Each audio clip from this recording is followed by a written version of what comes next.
Hey everybody, I know we have been doing a lot of live feeds from Tampa, but this one is the one you really want to watch because I am here with their director, Dr. Wilson, and I'm going to put him on the chopping block and really go in detail about what we're doing and his background and what they do at the facility. A lot of you guys were asking about it on the live feeds, and I didn't know how public they wanted to be, but he said yes, they are more than happy to be public.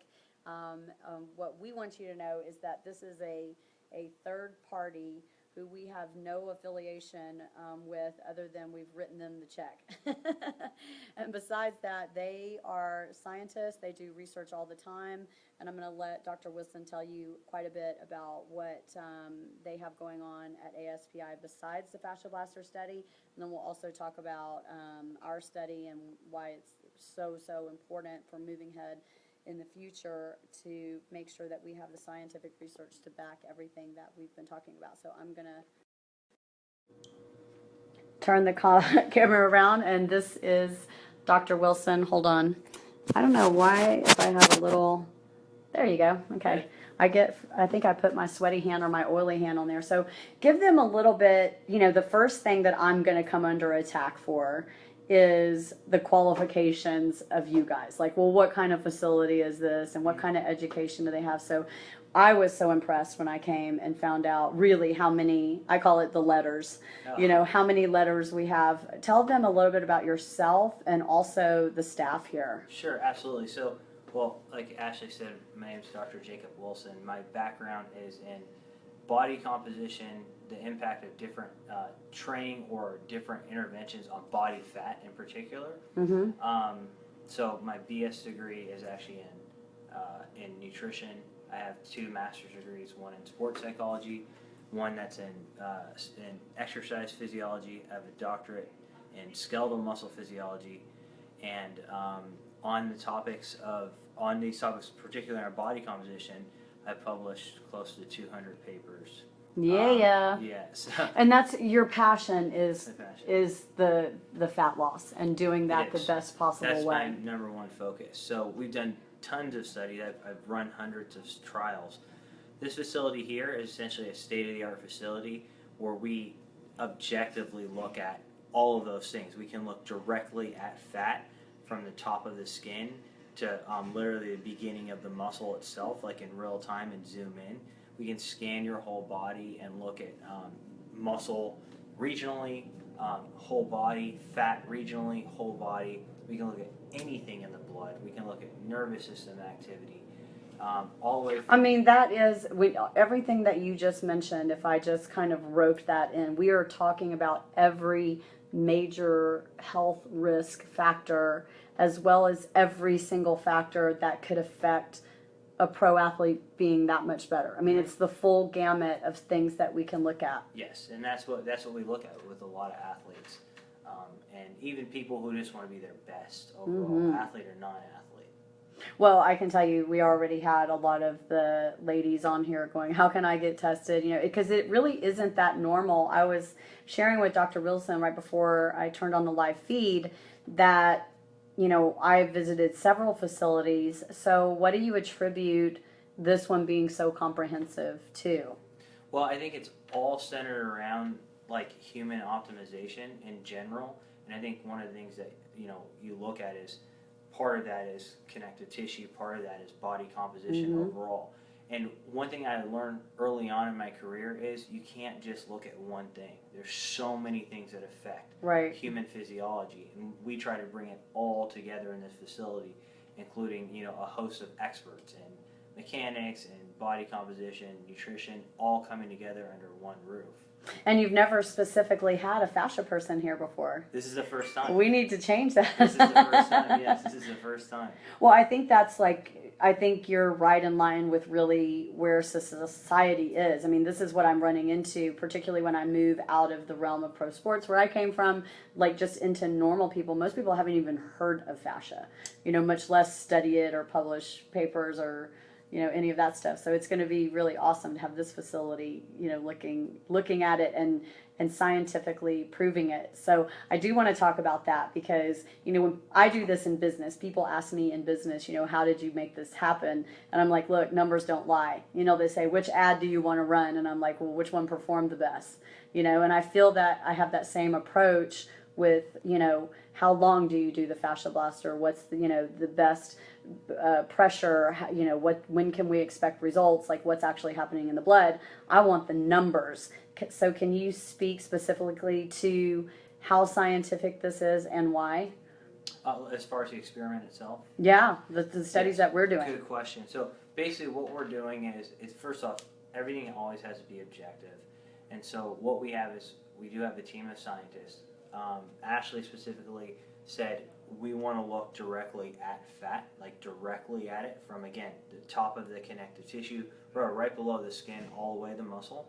So we have our scientists literally doing that, imaging that live, so we can literally see it live and objectively measure, in centimeters, how large that fat is. So you can see it live.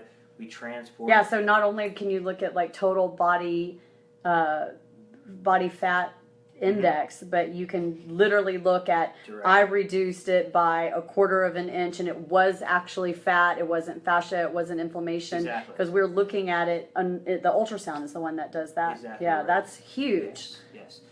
It is huge. And then we're also using, it's called dual x-ray absorptiometry, and basically it's a table and it will scan your whole body, and it can look at overall body fatness, but again it can regionally segment that body fatness throughout your whole body. So that's the next measure that we're looking at. That scan is entirely objective because that scan made me look like a little tiny 3 foot tall fat person. I hate that scan. No, it was interesting though. I can tell you, I think I had shared with you, I'm working with a doctor in LA on my hormones, and I had just had the scan before, and I am doing it more to make sure that everything that we're doing here, that we get similar, results doing it other ways. Like I've been doing not the bod pod, but the water and all of that. And it's everything that we're doing here is accurate. Absolutely. Very accurate. It's been tested a bunch of times. And tell us a little bit about the blood. Like, the factors that we're looking at, but try to put it in normal people terms, and the blood, you guys, just so my audience knows, we're going to have the blood results in 9 days from now. Yes, we will. And so we're looking at a host of different blood markers. One is we're looking at blood markers that are important for like remodeling or restructuring of connective tissue. So I think that's very, very important. We're actually looking at fatty acids in the blood. So for example, if you're breaking down fat, you expect that to actually go and get transferred into the blood. So we're looking at that directly, which I think is very important.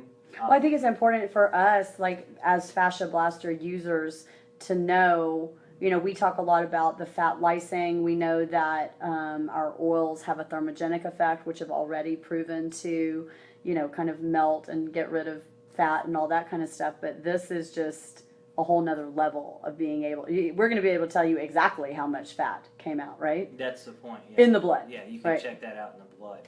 We'll also look at a lot of things on hormones, like the full, like testosterone. We'll look at estrogen levels in the blood.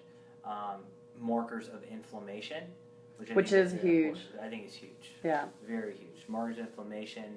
And, tell them a little bit about like all the things that can go wrong if you have chronic inflammation. Oh my God. Well. Like everything. Yeah. My whole background's like a lot of my background. They're saying, what kind of doctor are you? If you missed the beginning of the live feed, I'll let him tell you. So I have a PhD in skeletal muscle physiology. And my main focus is different interventions, nutrition, exercise, and different tools to improve body composition and longevity and health. Mainly, my number one goal is to how do you reduce fat mass, improve muscle mass, and again, longevity. One thing we know from studies on longevity and like living a longer life, we think that muscle loss, we think insulin resistance, we think body fat, a lot of that's tied to inflammation. So what happens is people who, as they age, they have chronic low-grade inflammation. When people start to lose muscle, they have chronic low-grade inflammation. When Mm-hmm. people have diabetes, type 2 diabetes, they have chronic low-grade inflammation. So those markers that we would look at in those cases are the markers that we're looking at right now. Mm-hmm. So huge importance. Lowering inflammation is one of the major keys, I can tell you, to improving lifespan And quality of life, quality of life. and the Quality of lifespan. life. I'm super excited about that too. I don't know if you knew this about me personally, but I was born with juvenile rheumatoid arthritis, and I always test kind of high on the inflammatory scale. And the last few times I've had my blood done, they're like, "Wow, you're really down." And the only difference in my life has been the fascia blaster. Right. And I got fascia treatments. I used to own fascia clinics, so I think it's specifically the fascia blaster. Or if you have your own tool, then you can do it more often. Because I think a lot of times, like massage therapists or chiropractors are like, "Oh, it's no substitute for treatment," and I'm not saying it is, but you're not going to come to my house every day, where the fascia blaster can. So I hope that's what we see. I mean, everybody's like, "What do you expect to find?" One of the things I personally expect to find is some estrogen release, which would also lead us to think that that's you're breaking up in some sort of way the fat. Because why would you have an increase of estrogen from the fascia blaster, and why would your period change, and why would your boobs hurt? And these are all things that have been reported thousands of times. So that's interesting. Yeah, like you said, we're objectively measuring that in this study. Isn't that crazy? It's so crazy. So we were talking, we talked about the low-grade inflammation. What are some other factors that we're looking at in the blood? So in the blood, just overall like markers of health in the blood. One thing, speaking of inflammation, like low-grade inflammations, like it's called CRP, which is very important for that. We are, like I said, we're looking at markers of connective tissue remodeling. We're also looking at things that are like serotonin, stuff that you would think of as more of like a lot of the happy type hormones. We're looking at just to see what is the impact on like mood, hormones that are associated with overall mood. Because I mean, all of this, everything is tied together, so it's all going to... I know for me, I really hope that we see, particularly over the long term, because we're doing the blood for the next, basically 7 days for the person so that we can see the cycle of detox. But we're also looking at them at 30 and 60 and 90 days with the blood as well. I would be like over the moon if we saw an increase in serotonin, because that really does change... that could help all of our people who have anxiety, and we've had reports of that. We've also had people, talking about how they feel more elated or more awake, or they're more productive or better sleep, and those things could all be traced back to serotonin. Yeah, well, the study was designed based on the stuff that we've been hearing. So it's like if 3 people had said it, we would be like, oh, okay, well, that may be interesting, but we're having thousands of people report these things. Wow. And then we're also having people report like repressed memories, or like being really angry during the detox phase. So it'll be interesting to see like if there is, at least in the beginning, like an increase in inflammation, because then we could say, hey, you know what, right after you blast, you might be pissed off, you might be swollen, and then look at it over the longer haul. So we just don't know at this point. Well, think about like when people are like training, exercising. If people are look under a microscope at what happens, they would go, oh my God, never do that again. Mm-hmm. Your muscles look torn up under a microscope. Inflammation initially bursts up. But of course, that triggers adaptations and stuff like that. So it's absolutely possibly can happen. Well, and the other huge thing that we want to see, and I think we're going to have to do a separate study, is we've done some informal studies with EMG showing the increase in, like immediately, in how strong someone is. And we had talked a little bit about doing it on the Biodex, but with doing the 90-day studies, we will actually be able to see the density of the muscle and whether or not the muscle has grown in the ultrasound. Is there another way to look at, like, just kind of off the record strength? Is there a way to measure strength with what we have going on? Lots of different things that we look at with strength. Like, like I said, speaking of the Biodex, we strap someone into a chair, because in studies you have to be very objective, because I can move a certain way, I can influence things a certain way, but in the lab you want to kind of strap someone down. Right, so they can't utilize their stomach muscles or leverage. Exactly, or right. So you're literally, they're strapped down, their legs strapped down, and they're just pressing as hard as they can, and the computer's registering how much force that they're actually producing. We can look at power output, we have force plates, and things of that nature. We have things that can measure speed, all the gadgets you can imagine Yeah, this facility is really comprehensive. We didn't even really get over too much in the sports side. We were just trying to get an initial look at what happens with one epic blast, which for the last 3 days, I think these guys who work here have been walking by like, oh my God, we've got the ladies down on the table, 2 people blasting them full hour. We've gotten them hot and all that kind of stuff. So that part of it has been interesting, but we intend on having a long relationship with the lab so that we can look at the, effects on sports performance, range of motion, just some of those basic things. I mean, I'm the biggest living proof. I've had a hip replacement. It's over 15 years old. I can do the splits. So awesome. Don't tell me the joint wears out. If the joint was worn out, I wouldn't be able to do that. And I don't think that the range of motion has anything to do with that. So we definitely want to look at that. But can you tell our viewers do you think that the ultrasound is the best way to look at the fascia?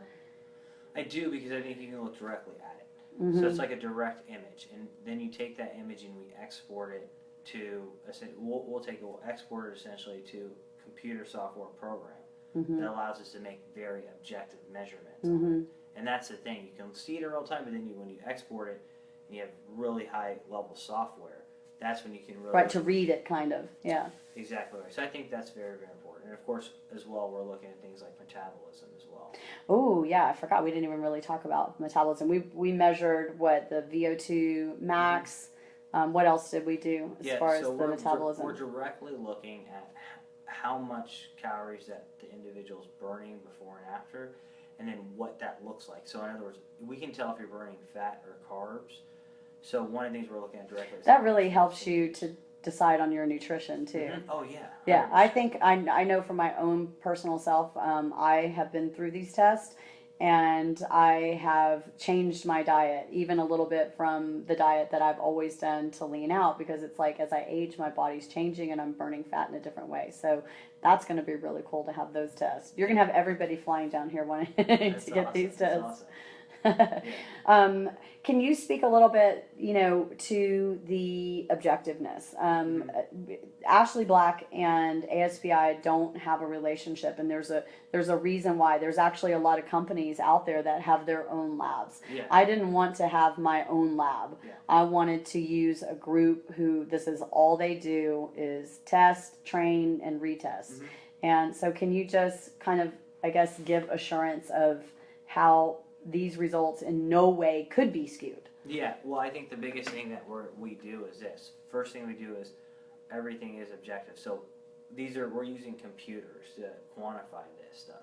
So it's not something where like I go, oh hey, this looks like this. The scan comes out and either says A or B or C.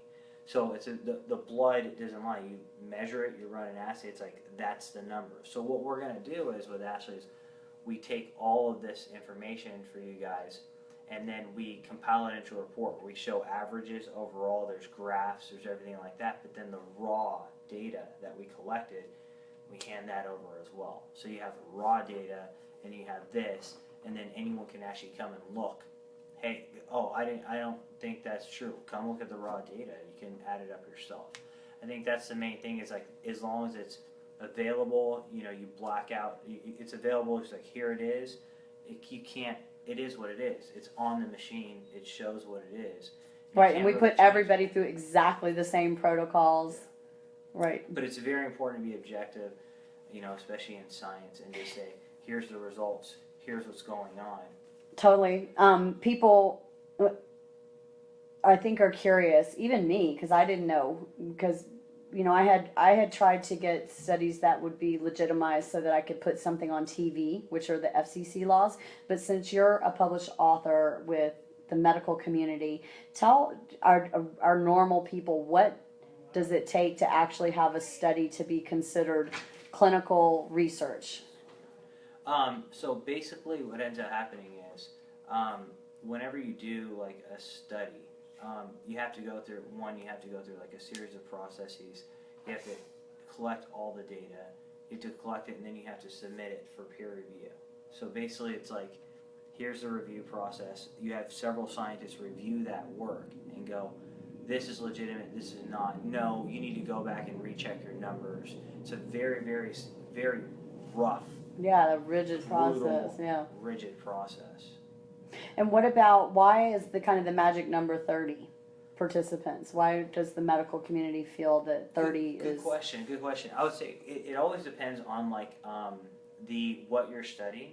Typically, if you're looking at like body fat changes, usually with 30, that's usually the number where you could see something. If the intervention is powerful enough, if it has enough power. If it's here's the thing to understand. Sometimes you have studies where they go, oh, it had a significant effect. What does significant mean? Exactly. Yeah. And you might have 5,000 people, but the effect was like this. Right. There was nothing.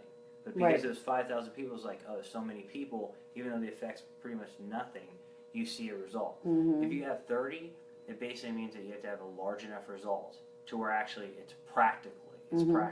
So I think that's the thing. Well, and they're asking, I'm just reading the comments as they come, they were asking why did we limit it to a specific age group? Well, I think the thing is, at first you always want to kind of have an overall, like, we call homogenous group of people, because I think if you're looking at like everyone and their mom and grandma at once, it's so much variation everywhere it's what we call noise in studies. So you start by making things more like homogenous, like very uniform at first, so because you do one single treatment.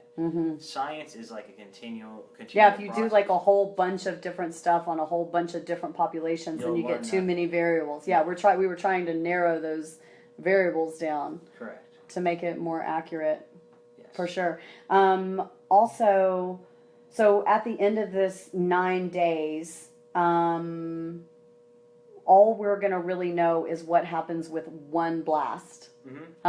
Tell them a little bit about the other study, which we've done with the tape measure and the photography, and then adding all the blood in for 90 days. Because one of the things that it's important to me, I'm tired of putting on my box, reduces the look of cellulite or may reduce. Like, I want to be able to say we cure it. So how confident do you feel that just with the measures that we have in place that we're going to, not that we're going to get the result, that's not for you to really say, but with the way that it's measured, that would be a claim that would be possible? That's the thing is, the measurements are there. So the measurements are objectively going to look at total body fat, regional body fat, and then directly at that area that was blasted. So those are the objective measures that are in studies. Like, that's gold standard. So the confidence in the measures themselves are very, very high. Yeah. Well, and you and I had kind of an informal conversation I'd love to repeat just for the girls to hear. After we decided on ASPI and we picked them to be our preferred research facility, Dr. Wilson went, scoping through our stuff, and tell them why you were like, wow, I really want to do this study. Well, one thing I think it's really cool is that in science you're always trying to be, obviously everything's got to be objective, but data is still data, and it's interesting that so many people are saying the same thing about or so many different testimonies about the product itself. It's over and over and over. So if you have thousands and thousands of people saying the same thing and showing the same pictures, there's some really fascinating things that are going on there. And I think that is cause to say, whoa, this is a study that's worth doing. Absolutely. In my book, it's sad because it's already gone to print, and we already know it's a best-selling book. So we had to put, that everything was based on anecdotal evidence at this point. But we're going to send them to the page where we have the research results, because it doesn't come out until the 7th. So we're pretty happy about that. There's a couple of questions. One lady was asking, is there a non-test way, like a non-blood test way, to tell if you are a carb or fat burner? That's a really good question. Typically, what ends up happening is, like, you see how your body responds. Like, I always recommend people, so like I said, our focus is body composition, and so that's what we look at all the time. We educate on this. You kind of have to be your own scientist. So what we typically do is, like, what I recommend for clients to do is track your food, especially at first. And when you track your food, look at your diet and go, say you have the same amount of calories, say it's 2,000 calories. And in one version, you're tracking your body and it's got higher carbs. Say it's like 60% carbs. Another version is much lower. Like, there's very low carbohydrate diets that might be like less than 5% carbs, same calorie load, and you look at how your body responds. If your body on the carbs, you can't lose fat, you likely are not able to use fat when you're having that many carbs. And a lot of people have more body fat. That's honestly the way it is. Whereas if you switch your ratios and you have lower carb and higher fat, and all of a sudden you're responding at the same calorie load, you are better at that diet. But you have to take objective measures. It's just like what Ashley does. She recommends, measuring yourself. Look what's going on. Take pictures. That's being your own scientist. And even without blood work, you could do that and see how you respond. That's a good point. So they always are asking me about diet when, I just have a lot of personal experience with it. But from it sounds like you test this all the time. What you're saying is it really does end up being patient specific. It is like there's not one good diet versus another one and what works for, 100%. That's the thing is there's diets vary in how you respond to them. And what I will say is this, that generally speaking, low carbohydrate diets, more people will respond to. Mm-hmm. So if someone responds well to a high carb diet, they'll also respond good to a low carb diet. But if someone responds good to a low carb diet, they might not respond to a high carb diet. Interesting. So probability seems to be on the lower carbohydrate side of things, because basically when you lower carbs, you're able to use and tap into fat more effectively. But some people could eat a sleeve of Oreos and still get lean. We all know those people, right? It's not me, but but that's what we're always trying to find out is like, well, how can you improve that and things like that. Also, we know lower carbohydrates make you more satiated. Mm-hmm. You seem to be fuller. You're not hungry as much, preoccupied with food, so it helps you stick with your diet better. I'm just reading all the different posts. Somebody says measure keto in your urine. Yeah, well, that's one thing we do. If you look at ketones in your urine are a byproduct of fat metabolism. So if you're using a lot of fat, you may see that. And we're not looking at the blood under a microscope. Yeah, well, the thing is, we are because when we did case studies like that where we actually looked at the blood under the microscope, and you could clearly see different toxins and fat in the blood. That's so very cool. Yeah. Yeah, it's very cool. So in this method, we're just looking. We are quantifying the different components of blood. So that we are doing. And then if you just had to take a wild guess as to what we're going to see 9 days from now, what do you think is going to happen? I mean, we know something's happening, but what's your let's see how good you are at predicting.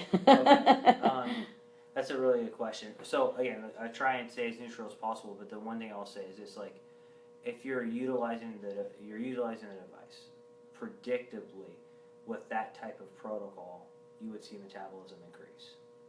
You'd see fatty acids go up in the blood. I think those are two things that I would say I would confidently predict would occur. You're going to see probably, like I said... That's huge, ladies. That's a big deal, being able to increase your metabolism, particularly as old gals who are struggling with that, know? And I think or after baby, or just in a stressful life, our metabolisms change. And if your metabolism is working against you, I actually read the resting calories for one of the participants, and it was like 900, which means her metabolism is not hardly working at all. And if she eats more than probably, about 1,500 calories, then she is going to stay the same weight. So she would almost have to starve to lose weight, or you'd have to increase muscle mass to, so... And we see that all the time, and it's sad. And I think the biggest thing for you guys looking to understand is this. In order for your body to continue to be healthy, you have to continually expose it to different challenges. Mm-hmm. In other words, if you're sitting there and you're doing nothing about your body, it's going to decay. It's like the law of essentially aging. If you expose it to a challenge, one of the things I noticed from observing the blasting sessions is it's challenging. It's a stimulus that your body has to adapt to. Right. Anytime your body has to adapt to something, it's got to remodel, it's got to get stronger, it's got to get better, and that requires a lot of resources. And so that's what I would predict you're going to see changing, is you're going to see those adaptation processes that are happening that, again, you're exposed to a challenge. That's what we call, like you hear stress, but a challenge your body adapts to and gets better, we call eustress. And so I think you'll see that's what I would predict, things that would put people toward a positive, you know. Well, it's interesting that you say remodeling, because one of my theories about longer term use of the fascia blaster is that you are actually remodeling the fascia. I talk about it all the time, but I think with this we're going to be able to prove it. We won't see that in the 9 days in the blood, but I saw that ultrasound, and basically kind of what we call in our group beyond boundness or gummy. It's basically where the fascias come in and adhered, and maybe several layers of it is stuck together, or you have adhesions. That was pretty visible on the ultrasound machine, like the thickness of it, Yeah, you because can see that. if you've done dissections, I'm sure, Yeah. and and when you look at one layer of fascia, it's actually really thin. So if it's Yeah. thick, it means that it's There's either issues. folded or adhesed. Yeah. So I think we're going to have some really interesting imaging. Well, with and this. we are looking in the blood at markers of actually collagen, like remodeling. So we'll actually be able to look at, like, are these markers of remodeling of the tissue elevated in synthesis and remodeling? So we actually be able to objectively look at that within those. I didn't even 9 know days. that. Yeah. So after 9 days, that's one of the hardest things to actually look at. So that's one of the things we'll do. All those initial assessments I told you guys about, we'll actually look directly at these specific markers in the blood that are like collagen synthesis and remodeling. I mean, gosh, just explain to the ladies the. I don't even know how to ask the question without like leading the witness, but if we could remodel collagen, how significant would that be? Well, I think that's very, very important. I think it's very practical is the big thing, is that being able to do that, a lot of people have problems there. So being able to remodel it, make it stronger, make it more efficient, which really goes into like studying the sport, because I know you have a background in sport, a large background in sport with a lot of teams, and athletes were saying, hey, I performed better. Well, a lot of that's tied to connective tissue. Think about this for a second. If my muscle contracts, right, that has to get transmitted to the bone. How's that getting transmitted? The efficiency of that transmission is going through connective tissue networks itself. Absolutely. So the efficiency of that. In fact, when I exercise, there's remodeling it. The connective tissue becomes more efficient for that movement. So remodeling it can be really important for things like predictably, possibly for like performance and things of that nature. I think we're going to definitely see that. And I'm so interested with your huge background in, I'll just call it movement. Yeah. I really feel like the book hasn't even been written as far as what true biomechanics are, because everything that I've ever studied, except for, just like a little thing here and there, but it's still widely accepted that, like, the medial delt does, Right. a certain movement. So do you know of anybody, or can we work on writing that book in considering the fascia? Because now we know these 100%. fascia lines can be leveraged. Is that, I'm not so much in the research world. I just wondered if that kind of stuff was being looked at. Or 100%. The mechanics of fascia are very, very, and fascia, overall connective tissue in general, are absolutely essential. In fact, probably one of maybe the greatest scientist of all time in the field of exercise physiology. His name is A.V. Hill, and he created a model of movement where we mechanically model people moving and sprinting and running, what that is. And out of the 3 components, actually, that determined movement, speed, power, strength, one of them was called the parallel elastic component, and the parallel elastic component is fascia. Yeah. And so basically that for example. So when that was presented to the scientific community, was everybody like, ugh? At first, like the minions, ugh? Yeah. And exactly. And biomechanists know how important that tissue is for movement. Think about it. The best way to describe it, I think about the ability to store and utilize elastic energy and transmit it. That's right. That's connected in large part to like that parallel elastic component. So all of that stuff is absolutely essential for movement and performance and how you feel and how you move. Yeah, I totally agree. And I also, we had a brief conversation about how I don't feel like it's definitively been proved what the fascial fluid is. You hear it called fascial fluid. I've heard people call it water. So we definitely, Dr. Wilson and I are interested in figuring out how to see biochemically, what that stuff is made of, and there's so many more studies that we want to do. So now that you guys have met our third-party researcher, you definitely, anything that you think of that you would really like to see studied or proven. I know I'm very passionate about Parkinson's because I have a family member with Parkinson's. I'm passionate about looking at the effects of the fascia blaster on MS. I had an employee for years. So we're definitely interested in looking at some things. Is there anything that you're specifically interested in with the fascia? I mean, all those things are interesting. I definitely like the mechanics. I definitely like the performance component of things.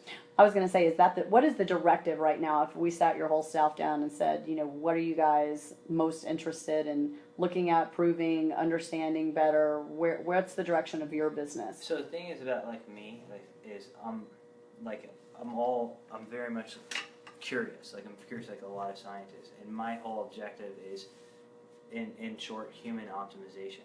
So I want people to be able to be their best version of themselves. So we constantly look at everything possible to do. That's our objective. From any perspective you can think about it, from connective tissue health to body fatness to nutrition and diet. How can we make someone their best version of themselves? And we won't stop until we can keep bringing people closer and closer to that. But that's going to, after a lifetime, you're not going to even come close, right? But that's what we do. You sat us all down we just want to help people. Oh my gosh, and that is so much a part of what I loved about ASPI, because I always say, before I die, I want to be able to do this. I don't have 2-year or 5-year goals. My goals are all by the time I die, I want this stuff to be looked at. Because you have to, I don't know how old you are, but you look younger than me. But I can tell you back, when I was in school, even when Bart was in school, and he's only 30, the connective tissue was almost just brushed right over in the original, anatomy and physiology classes. Are you seeing a change in that? Well, I think where you're seeing a change, the main focus is, like you said, the biomechanist. But the problem actually is biomechanists speak their own language. That's right. And never translates out to the general populace. It's also, don't you think it's kind of hard to study? Because, when I look at, transfer of loads or whatever, it's more of a physics class than something we like to look at stuff under MRIs or in the blood because it's more definitive, and people just don't like doing the studies I've found where people hate physics, they don't like physics, exactly. And then the physicists, it's a lot of times hard for them to take what's in here and say, hey, let me speak English for once. And I say that's another objective that we have is there's all this complex information, and even when anytime someone asks me a question, at first it might seem like what's in here would be code a lot of times. And the first thing I always think is, how can I just make that English? Yeah. You know what I mean? It's so that's kind of the goal is what's the point of science if you can't translate it to English so everyone can understand it? And I think that's what needs to be done in this area. Well, let me tell you, I am all on board for that. I've come under heavy criticism in the past, for doing it on Facebook and things that should be done in a clinic and all this kind of stuff. But at the end of the day, what I found is, clinicians aren't necessarily sitting around waiting for the newest data. They're trying to build their business. They're trying to do their thing. The people who care about the information are regular people that want it for themselves. Since we've been on this live feed, everybody's where are they? After the study's over, can we get this testing and all that kind of stuff? So let's answer that question for the group, because I don't want them mad at me. Can a regular person, if they wanted to go through the full gamut of testing, is it open to the public? And if it is, what's the cost? Yeah, well, it all depends. It would be structured the individual itself. So. But yeah, they can contact us and get a suite of. Well, and he's saying that too because if you're a woman who's just trying to get lean and age gracefully, then they don't need to measure the speed of your pitch, which they do that kind of stuff here as well. Yeah, so. Everything's all about customizing what's the individual interested in overall. Well, tell them how they can learn a little bit more about your business. What is, a website or a Facebook page, or what's the best way to go and learn a little bit more about all the things that ASPI does before I mean, aside from the fascia blaster study. But let me just tell you, ladies, y'all might want to leave them alone for about 2 or 3 months because we've pretty much monopolized this whole facility. Yeah. So they just have to look. We do have an ASPI website, so they can just go to that. Is it aspi.com? Yeah, yes. Okay, so aspi.com. Make sure that what you're looking at looks like his logo. ASPI. They asked what it stood for. Applied Science and Performance Institute. Applied Science. Yeah. Well, what's so great about that is, I mean, we're so in line with really what we're trying to do, because I don't like science for science sake, and we want this to be applied. And I think, I think the traditional education system over time, with enough people adapting it and going, hey, I'm throwing away this old way of doing it and doing it this new way, like, how long before it can be adapted, Right, exactly. And I think that's one of the things is that everything's always so behind. The problem is that, like, you do science and it takes decades to actually get out into the real world. And I think, like, that's kind of a real important component to understand is, like, people are going to spread science much faster than scientists are going to spread science. It's so true. And I think that is one of the beauties of social media and people who are, like, passionate, is that when they get the information, they're going to spread that information out, and that's how we move things along much faster. Oh my gosh, I couldn't agree more. I went and wrote a TED Talk that pulled together all the research just that other people had done and tried to put it into that, English translation, as you said. And, at the end of the day, I was like, we have the most powerful form of sharing information now, which literally is just hitting the share button. Exactly. That's something that 10 years ago wasn't possible. And so all the scientists were out at the conventions, we're trying to get it out through medical journals.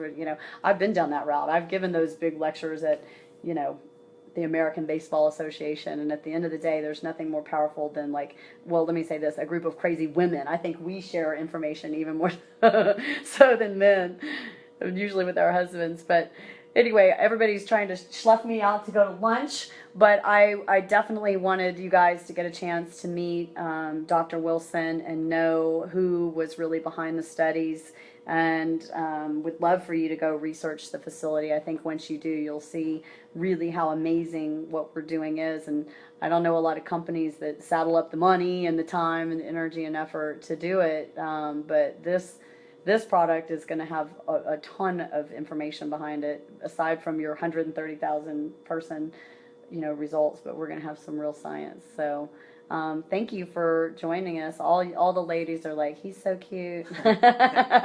He is a scientist, okay? I know you girls like the smart guys. But anyway, just tell them bye, and we'll be back in touch in probably 30 days. We'll probably check in and give you guys like a little taste of some of the results that we've gotten. And Thank you very much. I appreciate it. you're so welcome. Thank you so much. All right, bye everybody.